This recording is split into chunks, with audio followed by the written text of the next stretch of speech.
بسم اللہ الرحمن الرحیم۔ السلام علیکم۔ آپ دیکھ رہے ہیں یوٹیوب چینل عام سی باتیں۔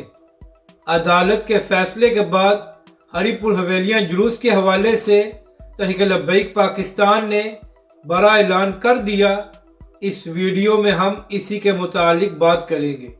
ناظرین کرام، میلاد کے دن تحریک لبیک کے پرامن جلوس کو ہری پور حویلیاں میں پولیس کی جانب سے روکا گیا اور اس پر شیلنگ کی گئی۔ اس کے بعد تحریک لبیک کے سربراہ علامہ سعد حسین رضوی نے یہ اعلان کیا تھا کہ 16 اکتوبر کو تحریک لبیک دوبارہ ہری پور میں میلاد کا جلوس نکالے گی۔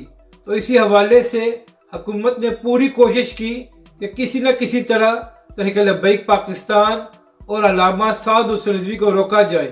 جب حکومت کو یہ اندازہ ہو گیا کہ اب تحریک لبیک پاکستان پیچھے نہیں ہٹے گی، تو اس کے بعد انتظامیہ نے عدالت سے رجوع کیا اور کہا کہ تحریک لبیک پاکستان کو اجازت نہ دی جائے کہ وہ ہری پور میں میلاد کا جلوس نکالے۔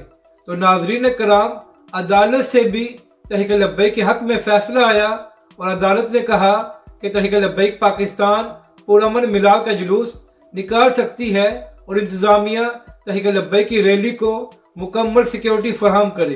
تو ناظرین کرام، عدالت کے فیصلے کے بعد تحریک لبیک پاکستان کی جانب سے ایک اہم اعلان کر دیا گیا ہے، جس کے مطابق 16 اکتوبر اتوار صبح 5 بجے تحریک لبیک کے سربراہ علامہ سعد حسین رضوی کی قیادت سے ریلی کا آغاز علامہ خادم حسین رضوی علیہ الرحمہ کے مزار سے ہوگا اور اس کے بعد یہ ریلی ہری پور حویلیاں میں جا کر ختم ہوگی اور اس کا روٹ وہی ہوگا جو میلاد والے دن تھا جب پولیس کی جانب سے شیلنگ کی گئی تھی، جبکہ دوسری جانب بہت سے علماء کرام اور تنظیمات اہل سنت نے تحریک لبیک پاکستان کے میلاد کے جلوس کی حمایت کا اعلان کیا ہے۔